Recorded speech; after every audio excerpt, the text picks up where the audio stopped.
Hello বন্ধুরা, সবাই কেমন আছো? তো দেখো বন্ধুরা, আমি রান্না করতে চলে আসলাম। তো আজকে হলো বৃহস্পতিবার। তো এখানে দিয়েছে আমি কি রান্না করতেছি সেটা তোমাদের সাথে বলতেছি।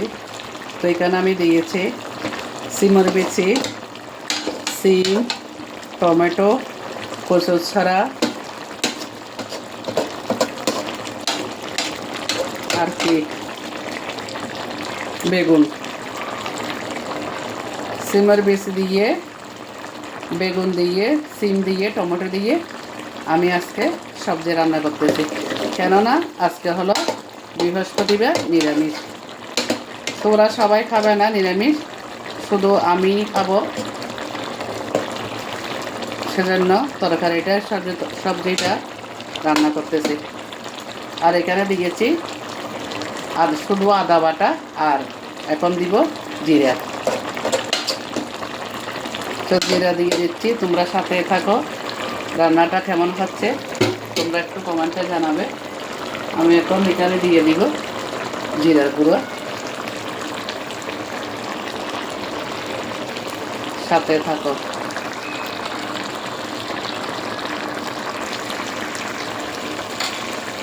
তো এখন দিয়ে দিচ্ছি মশলা।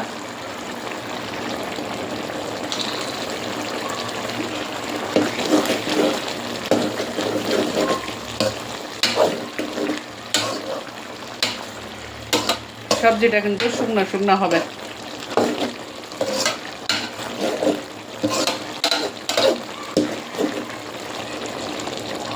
সবার শেষে দিয়ে দিব, সবার শেষে দিব কি ধনিয়া পাতা। দাঁড়াও, দুইটা কাঁচা মরিচ দিয়ে দিচ্ছি, সাথে থাকো।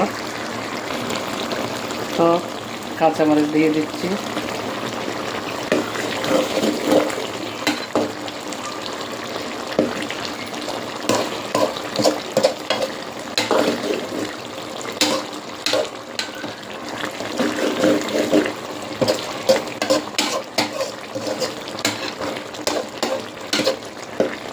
লাস্টে দিয়ে দিব ধনিয়া পাতা।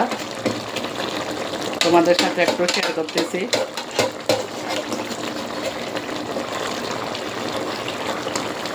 তো বন্ধুদের কাছে একটা কথা বলার ছিল। তো বন্ধুরা, তোমরা কি করবে, সবাই সবার পাশে থাকবে, কারণ ইউটিউবে কাজ করতে হলে সবার পাশে সবাইকে থাকতে হবে। তা না হলে আমরা কখনো অনেক দূর পর্যন্ত এগিয়ে যেতে পারবো না। যারা আমার লাইভে আসে, যারা আমার ভিডিও দেখে, ওদের ভিডিও দেখি, যারা আমার লাইভে আসে তাদেরও ভিডিও দেখি, তাদেরও সময় দিই। যারা আমার লাইভে আসে না তাদের ভিডিও যদি আমার সামনে আসে, আমিও ওদের ভিডিও দেখে দিই। কারণ এইভাবে আমাদের সবার পাশে সবাইকে থাকতে হবে। তো আমি এই চ্যানেলটাতে শুধু রান্নার ভিডিও দিব, তো সবাই রান্নার ভিডিওগুলো দেখবে। সবাই দেখা উচিত, কারণ সবার ভিডিও সবাই না দেখলে কে দেখবে, ঠিক আছে? আর আমরা কিভাবে রান্না করি সেটাও আমরা এখান থেকে দেখতে পারবো, একটু শিখতে পারবো।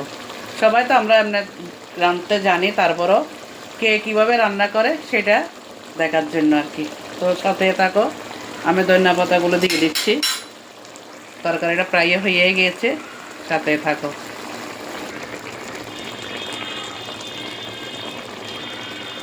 দেখেছো বন্ধুরা, তরকারিটা হয়ে গিয়েছে। তো আমি এর মধ্যে এখন কেটে রাখা ধনিয়া পাতা কেটে রেখেছি। এখন ধনিয়া পাতাগুলো সুন্দর করে বসিয়ে দিচ্ছি পুরো করে ধরে। আমার মাকে দেখতাম, যখন তরকারিটা হয়ে যেত তখন কী করতো, ধনিয়া পাতা এরকম করে মা দিয়ে দিতেন তরকারিতে। মাকে জিজ্ঞেস করেছিলাম, মা তুমি সবার পরে কেন দাও? তো মা বলেছে, আসলে ধনিয়া পাতা সবার পরে দিলে সেন্টটা অনেকক্ষণ থাকে। তো আমার রান্নাটা কেমন হয়েছে তোমরা সবাই একটু কমেন্টে জানাবে। আর নতুন নতুন ভিডিও নিয়ে, রান্নার ভিডিও নিয়ে তোমাদের সাথে শেয়ার করব।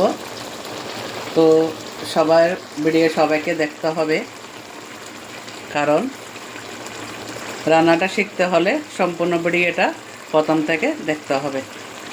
তো আমার রান্নাটা হয়ে গেছে, শুকনা শুকনা হবে, এভাবে আমি সবজিটা রান্না করে নিলাম।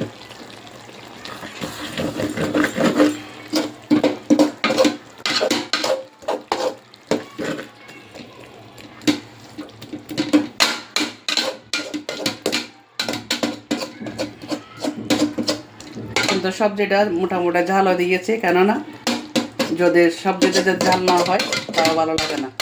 একটু ঝাল ঝাল হলে ভালো লাগবে। ঠান্ডাও চলে যাচ্ছে এখন, কিন্তু আমাদের বাংলাদেশে এখন কিন্তু আর ঠান্ডা পড়তেছে না, ঠান্ডা পড়তেছে না একদম। তো ঠান্ডা চলে গেলে আর থোড়া করে কিছু খেয়েও ভালো লাগবে না। এই ঠান্ডার দিনে যা কিছু ভালো লাগে। তো রান্নাটা হয়ে গেছে, তো তোমাদের সাথে ভিডিওটা শেয়ার করলাম। আমার রান্নাটা যদি তোমাদের কাছে ভালো লাগে, সুন্দর লাগে, তাহলে তোমরা সবাই একটা লাইক কমেন্ট করে দিবে, দিয়ে পাশে থাকবে। আর যারা নতুন বন্ধু তারা ভিডিওটা দেখবে, সম্পূর্ণ ভিডিওটা দেখে একটা লাইক করবে, কমেন্ট করবে সুন্দর করে, আর সাবস্ক্রাইব করে দিবে। নতুন বন্ধুদেরকে বলছি। তো এইভাবে সবার পাশে সবাই থাকো, সবাই পাশে সবাইকে থেকে সাপোর্ট করো, সবাই এগিয়ে যাও। আমিও তোমাদের পাশে আছি, থাকবো। এইভাবেই আমাদের কাজ করে যেতে হবে, ঠিক আছে? তোমরা সবাই ভালো থাকবে, নিজের খেয়াল রাখো। নতুন রান্নার ভিডিও নিয়ে আবার যুক্ত হব। টাটা।